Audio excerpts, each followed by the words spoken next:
karon sa sentro. Ito dapat ito. Ito kasi ito. Maayong buntag mga kaigsunan! Maayong buntag. Happy Sabbath! Dalagon kayo ang Diyos sa ilang ugma mawalay katapusan na iyang hatag sa matapos sa anak. Kapag mga kaigsunan, naaduna tayo na kanaglaing nga mga kaabi sulod sa usang kasimana. Ang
Ginoo, ikaw magpasabot ka nako sa imong mensahe, Ginoo gipadala ka na sa katapusan itong ito sa ginahimong healthy journey with God's seminar, Ginoo. Ginoo, naghanyo ko nga ikaw magatabang sa tanan mga seminaryan sa mga igsunan na mabukas sila mga unang kasing-kasing kung ilaking mag-apply sa ilang kasatag sa katilabuhi. Tabanyo sa ako, Ginoo, ang hindi nga mga mensahe, dili lamang tamang sa mga bago, dili ako po di makinabuhian. Tabangi ko, Ginoo, nga sa tuwod, adunay problema sa ako ang tutunlan kang panahon natin. Naghanyo ko nga yung dalang aspekto, maway mo gamit, mo sulti alang hindi nga mensahe. Salamat sa pagtubag sa mga kapampo sa ngalan sa personal kaluluwas sa Kristo. Amen. Ang atong mensahe, mga kaisunan, I know, na dili na yun ni bago sa atuwa. Pabalik-balik na yun nato ni nga mensahe. Maubitaw kung may ngunta na yun ay program sa health department ka na ginahimo nga health crusade or health seminar. Sa hindi na kita mo response. Why? May mo naman tanga. Sugod pa yun na sa una. Health lecture pa yun na. Murag napuno na yun ang atong muna-muna. May mo na nung tinuod makaisunan, pero sa akin tinuod mo yan na. Tawagod yun na itong kamaturan. Na maugin ni kasagaran na itong karason. Nakabalo na yun ko unsay mensahe kung isbutan ang health mga kaisunan. Pero tubig ko ninyo isuon, napukawon na ako na. Daghan ninyo kahibalo nga nasa yung una karon. Kung nahibaluan na ninyo ang may tungod sa mensahe sa health mga kaisunan, tubig ko ninyo nga ato na pukawon aron may balik na ako sa atong panunduman. Tunod kay mensahe mga kaisunan na ginabalik-balik, nagpasabot ka na importante yun na sa atong kinabuhi. Isang tagta nagapula sa atong ikaduhang pagbalik sa atong ikaduhang sa pagbalik sa atong langit nun nga amahan. Ang Biblia nag-aasoy mga kaisunan sa usa ka sugilanon bahin sa upat ka hinsog ng mga lalaki. Yes, kabalo na mi ana Sister Gladys. Kabalo na mi kung kinsa na ang upat ka mga lalaki nga nahimong modelo sa Biblia. Ang maingon ta ko diri ang pangutana kinsa ang ilang ngalan mga kaisunan. Pagkabalo na yun mo, isang pamili pa na istorya, naputang na yun sa iyo una kung kinsa ang mga modelo ng mga tao nga nasa Biblia na nag-amping o nag-model sila kaugalingon kung unsa ang maayo na paglawas mga kaisunan. Si Daniel, Sadrach, Mesach, o Abednego. Ang pangutana mga kaisunan, nganong mga himsog man din sila ng mga lalaki, unsa man yun ang ilang sekreto. Kabalo na gihapon ni ana iyang mga sekreto, pero usman gihapon nato niya mga kaisunan, aron may balik sa iyong muna-muna. Ang tubag, ilang igamit ang tulo at pinakadako nga sekreto sa maayong paglabas mga kaisunan. Karong buntaga, uban dito ninyo na atong diskubrihon pag-usap ang sikreto sa tulo ng mga kaupat ng mga batanon alang na makaangkon sila o nindot na panglawas o himsok na panglawas. Secret number 1, exercise. Mawani ang madunggan nato sa atong mga lecture ikan sa unang gabi ug hangtod ug hapon nga gi-promote yun sa matapos sa kanato nga aduna tay pagkahimuon nga exercise mga kaisunan. Ang unang bersikulo sa Daniel naghatag sa ngalan sa duha ka dati. Ang Daniel 1 bersikulo 1 mga kaisunan nagaingon, sa ikatulo ka tuig sa paghari ni Joasim ang hari sa Juda, si hari ng Nabucodonosor, hari sa Babylonia, sa siyang kaisunan, nagkapuan na kapumila. Iadto sila sa Jerusalem, o ilang ipalibutan ang Jerusalem. O gidala ni King Nabucodonosor ang inihag na si Daniel, kauban sa iyang tulo ka mga sauban kaniyang mga kaubanan, ikan sa Jerusalem hangtod sa Babylonia. Matod pa sa maong storya mga kaisunan, ang gilayon gikan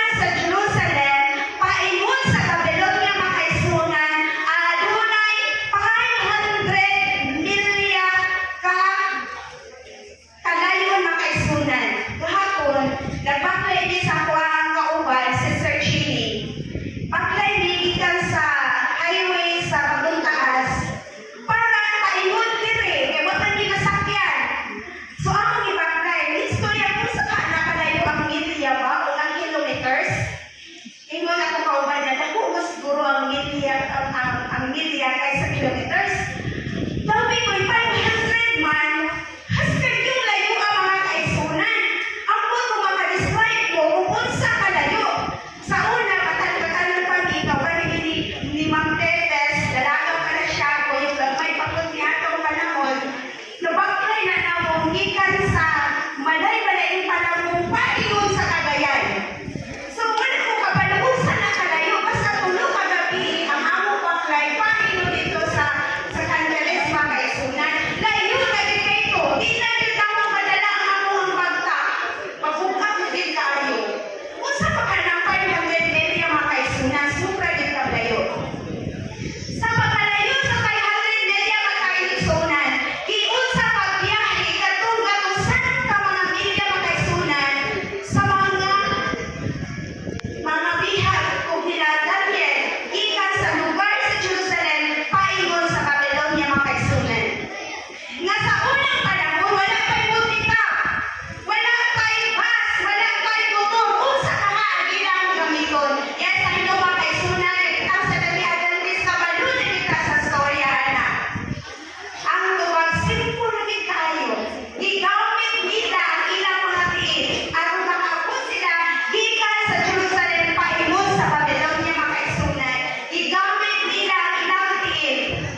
Mo na ingon nga congratulations.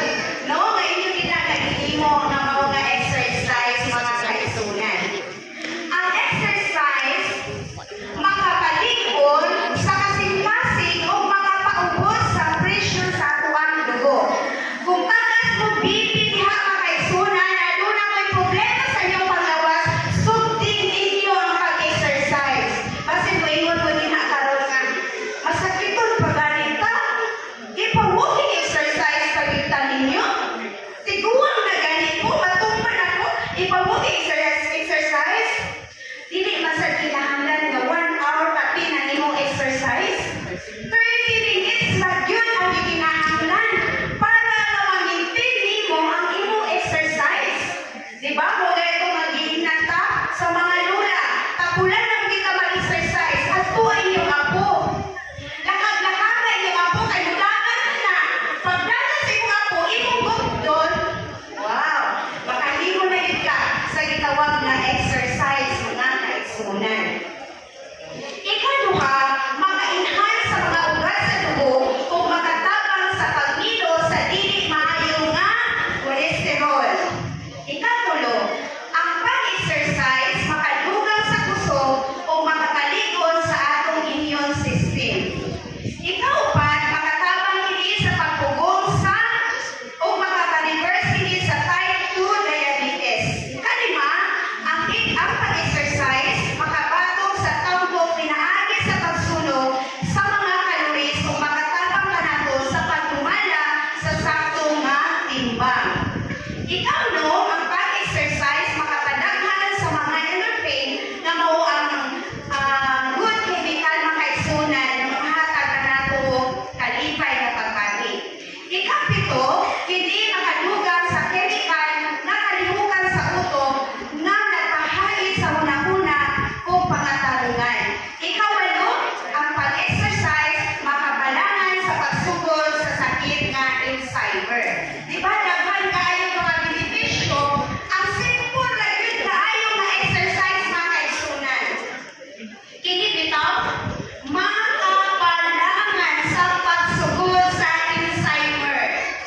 Maugyod ni ang problema sa ako ang mga katigulangan. Kay halos sa mga katigulangan ng kaisunan, adunay sakit nga Alzheimer. Dahil gali karon mga kaisunan, dili pa matigulan kay nagka-Alzheimer na.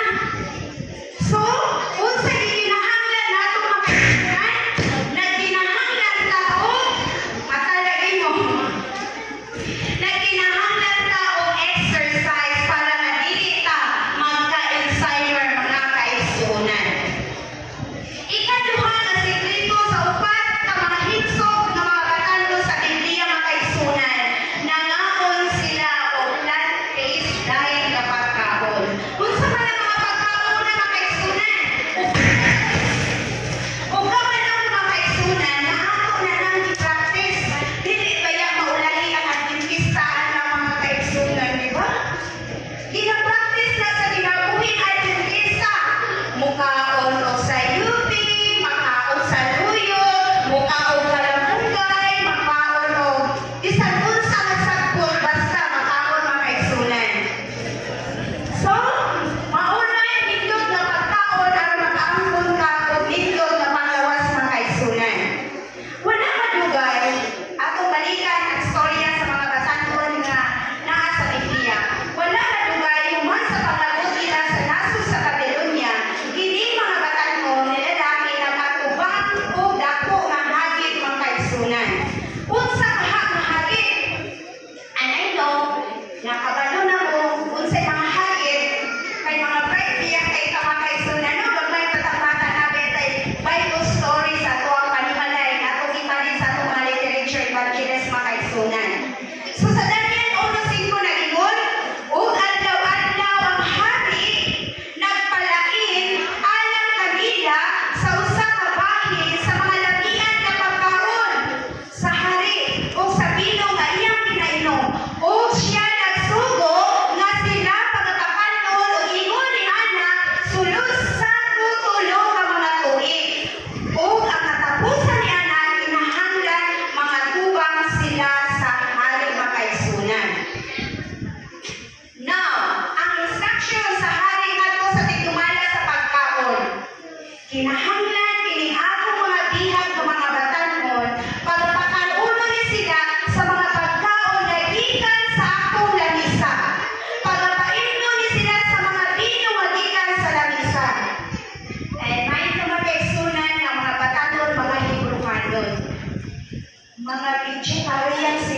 kaisunan. Mauna ang ilang lifestyle. Wala sila naanan o bukaon o mga karni makaisunan. So, ang gusto sa hari na mo pinapagkaunan na kaisunan. So, mauna ang instruction sa hari na ito sa iyang mga sa iyang titumala sa pagkaon. Ang pagkutana, unsang paagi ang isukyo sa mga Hebrew na mga batanon ngadto sa titumala sa pagkaon.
kaigsunan. Ang taas na tambok sa karne nagpadali sa production sa hormone. Kini nagdugang sa risgo sa cancer nga may kalabutan sa hormone mga kaigsunan. Busa ang pagkaon nga nagabase sa tanong makamino sa risgo sa breast cancer o prostate cancer mga kaigsunan. Ang mga tanong nga adunay putong chemicals makatabang kini sa himsog nga mga selula sa pagbatok sa selula nga kaaway mga kaigsunan. Secret number 3. Mapabilin sila nga adunay positibo nga panghuna-huna. Importante nga adunay himsog nga lawas mga kaigsunan apan mas mahinungdanon ang pagbaton og himsog nga panghuna-huna. Nga naman, tungod kay ang huna-huna makakontrol sa ato ang tibuok lawas mga kaigsunan. Si Daniel adunay positibo nga huna-huna. Siya nagtinguha sa iyang kasing-kasing sumala sa Daniel 1 versikulo 8. Ang kanang kasulatan mga kaigsunan ang pulong nga kasing-kasing sagad nagtumugid na sa ato ang huna-huna mga kaigsunan. Busa ang teksto nagkahulugan, nakahukom na si Daniel. Si Daniel adunay positibo nga huna-huna mga kaigsunan. Kini usa ka kamatuoran, ang positibo nga huna-huna makapahimso sa lawas sa tao mga kaigsunan. Ang negatibo nga huna-huna makahatag og balatian sa usa ka tawo igsoon. Ang atong huna-huna makaepekto sa atong maayo nga panglawas. Ingon ganina sa atong text mga kaigsunan, ang maligayong kasing-kasing maayo sama sa tambal.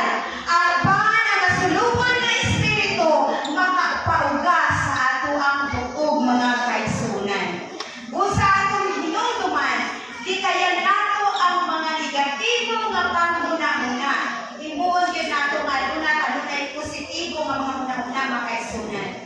Apan adunay tinuod mga buta nga makapaguba sa atong huna-huna ug makapadaot sa atong lawas mga kaigsunan.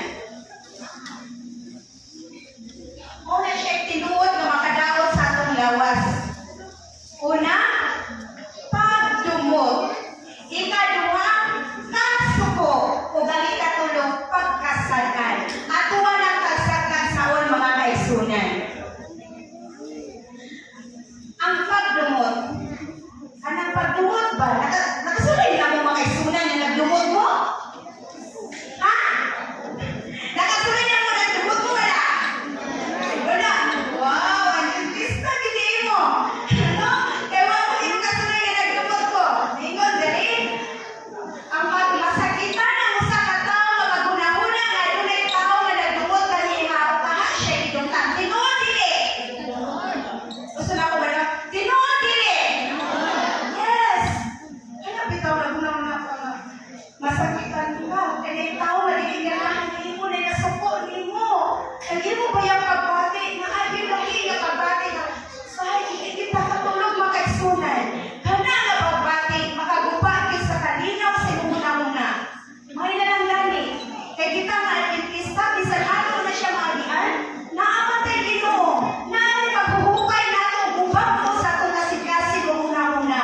Di mawala ng mga pagbati nga dili yun maayo nga makadaot sa itong huna-huna. Kung siya na itong pasalamatan sa Ginoo mga kaigsunan. Busa ang tambag sa matag usa ka nato, imbis maglumot atong bagnan ang pagpapasayloan nga kasing-kasing, atong hinumduman igsoon nga ang tanan nga kapasayloan magsugod sa walay kondisyon sa gugma sa Dios. Kinsay nag-worship ninyo gani ang buntag. Ito na yung morning watch. Di ba ninyo kaayo ang atuang lesson sa atuang morning devotional? Nag-hisgot sa kapasayloan sa nakasalan nato. Naistorya dito. Nagipatay. Patay ba to? Wala ko sa iyo. Pag-iyang mana. Napriso. Pero sa ikuha. Ipasaylo niya ang tao na nakapasakit sa iya ang pamilya. So, iya nabatnan ang tinuod na kalipay mga kaigsunan. Ikaw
kaigsunan, wala jud kay mahimo.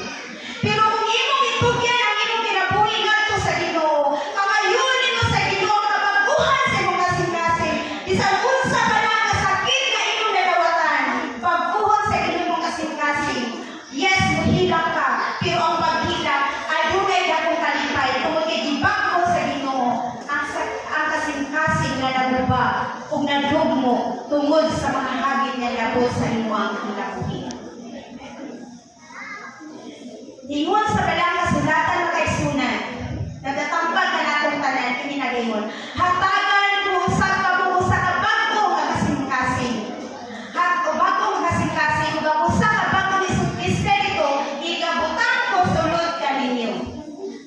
Kuhagon ko ang batuon nga kasing-kasing gikan sa inyong ulod, o hatagan mo bago sa usa ka kasing-kasing nga ulod. Ezekiel 36, versikulo 26. Inahanglan isul nga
ila bitaw aduna sila bright vision ni atong panahona. Apan ang upat ka mga Hebreano nga kaigsunan, aduna sila ginahimo nga circle of prayers. O nagtuo nga ginahimo po na sa tanan ng mga Adventista mga kaigsunan. Ipadayag sa Diyos ang lamgo sa kahulugan o kahulugan ini mga kaigsunan. Kadto ang miracles, nagtinaw nga pananahon nga ihatag sa Ginoo ngadto kang Daniel o sa iya mga kauban. Nitindog si Daniel sa tubangan sa hari makaigsunan o si Daniel niingon, minahal na hari, mao ini ang kahulugan sa imong mga dagko. Kini usa ka dagko nga imahe sa lain-lain mga kita, di padayon ini ang pagsaka o pagapukan sa mga imperyo sa kalibutan, sukat ni atong adlaw ug hangtod karong panahona. Ang mga tao sa Babylonia makaigsunan adunay blind nga spiritual na pananawon makaigsunan. Ang mga tao ni Kristo adunay tin-aw nga spiritual na pananawon makaigsunan. Karon ang katawhan sa Babylonia ingon, ang kinabuhi sumala sa imong gusto, pag kinabuhi sama sa imong gusto, pag kinabuhi sa imong sala. Apan ang katawhan sa Ginoo makaigsunan nagingon, ang dugo ni Jesus makahidlo kanato gikan sa sala. Ang katawhan sa Babylonia makaigsunan nagingon, pagsimba kamo sa unang adlaw sa semana nga maong Domingo. Apan ang katawhan ni Kristo makaigsunan niingon, ang ikapitong adlaw nga maong adlaw ipapahulay nga mao ang Sabado. Karon makaigsunan, karon nga adlaw kinahanglan na kita mo pili.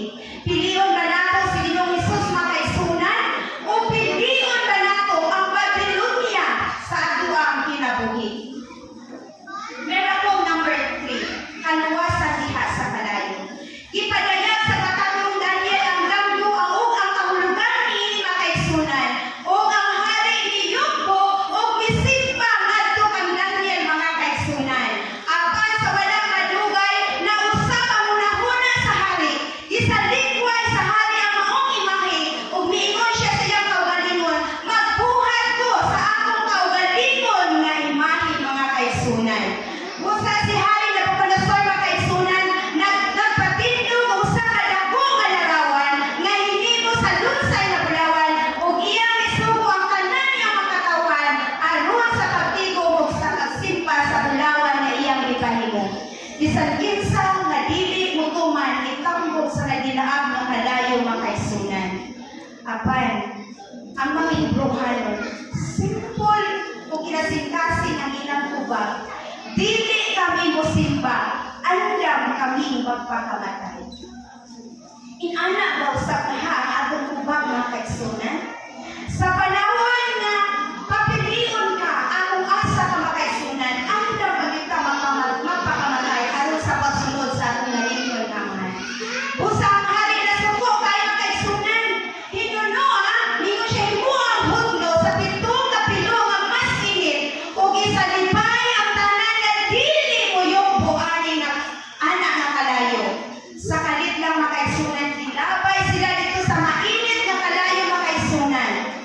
Tulura ko sila atong panahona. Tungod kay si Daniel na siguro siya lang nga trabaho atong panahona. Kabalo mo mga kaigsunan, ang nitabo, naibunggit sila tungod kay tulura na to sila. Pero nga nang nagupat man kakao ang naa sa taliwala sa kalayo mga kaigsunan. Nasunog ang ilang mga gapos apan ang ilang sapot wala pasunog. Sana sa siya ang milagro sa ilang kinabuhi mga kaigsunan. Sa diha nga ikaw mutindog ug musukol sa imong Nabucodonosor sa imong kinabuhi.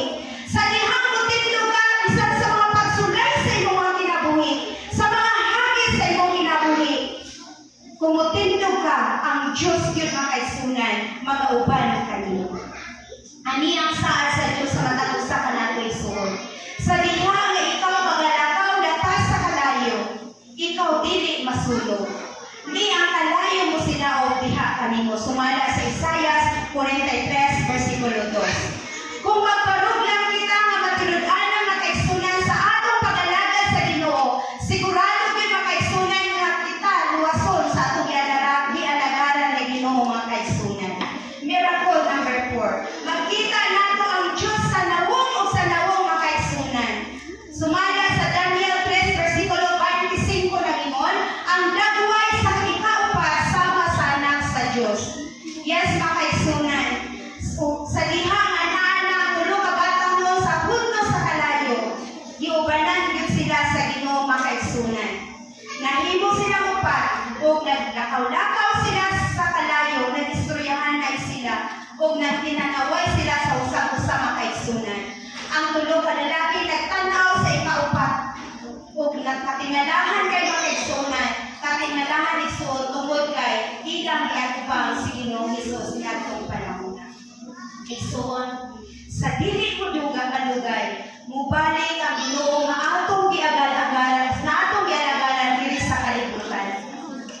Ang gusto sa Ginoo mga kaigsunan, nga ang tanang katawhan maluwas sa mga angkon sa kinabuhi walay katapusan. Mao bitaw ang hinungdan igsoon nga bisan unsa ta makasasala at ubangan sa Ginoo. Gibag-o ta sa Ginoo, gihatagan ang tanang panahon nga mobago sa atong kinabuhi. Tungod kay gusto sa Ginoo nga ikaw ug ako makaangkon sa kinabuhi nga walay katapusan. Tungod sa bukas sa Ginoo mga kaigsunan, nagpakamatay siya sa Kalbaryo sa cross aron ikaw ug ako makaangkon sa kinabuhi nga walay katapusan. Ang langit mga kaigsunan, wala i-prepare sa Ginoo sa mga taong matarong. Pero ang langit i-prepare sa Ginoo mga kaigsunan sa tanang tao nga gusto mo bago sa iyang kinabuhi, gusto mo sunod sa lakang sa Ginoo, o gusto mo dawat ang Ginoong Hesus ingon nga ilang personal nga maluwas. Mahimo lamang nato na kaigsunan ang pagsunod sa Ginoo pinaagi sa pagdawa sa santos na bautismo mga kaigsunan. Sa diha nga imong dawaton si Ginoong Hesus sa imong kinabuhi. Mahimo kang magmalipayon, dili lang karon nga panahon mga kaigsunan. Ang pagmahimo kang malipayon hangtod-hangtod sa imong kinabuhi. Kaya Ginoo nag-andam og pulianan mga kaigsunan. Ang iyang giandam nga pulianan, lundon pulawan mga kaigsunan. Atong pagalaktan dito niya sa iyang gi-prepare nga ginharian nga walay katapusan. Ang tama sa kabuntagon mga kaigsunan, alang sa mga seminarians na gusto mo sunod sa lakang sa Ginoo. Ang Ginoo malipayon na magandang tao sa matang usapan ninyo. Di na inyong desisyon ang pagsunod sa Ginoo. Yes, magian ninyo ang daghang pagsulay sa kinabuhi. Magian ninyo ang mga pag-PI-PI, mga katawa, mga pagdaw-daw sa inyong palibot. Pero kanang tanan mga kaigsunan, diri lamang na sa kalibutan. Kung giunsa pagluwas sa Ginoo ang ilang mga katawhan sa niaging mga panahon, sa tulong ng mga batanon, sa upat ng mga batanon niya buhaton gihapon na sa Ginoo sa atong kasagad sa kinabuhi. Sa mga kabataan, may desisyon na modawa sa santos na bautismo. Ismail sa kalingkod sa inyong pangunahuna, ang Ginoo malipay sa inyong mga desisyon. Kaya Ginoo, anda magpaabot nga din ang iyang mga katawhan ni Dool Kanyan. Tagna sa kabuntagon, ako naglaog ng ampo nga matapos sa kanato, mga angkol sa hilsog nga panglawas, pinaagi sa gitudlo sa ato mga pangulo sa iglesia, labi na sa ato ang kay Sister Enjoy, naglisgo tulon sa kaimportante ang exercise, pagkaon sa mga pagkaon na plant-based diet mga kaigsunan, pag-ilog sa sakto nga tubig, pagkatulog sa sakto nga katulogon, imo mabatnan ang maayo nga panglawas o pinaagi na ang mga kaigsunan, mahimo kang malipayon o mainusan ng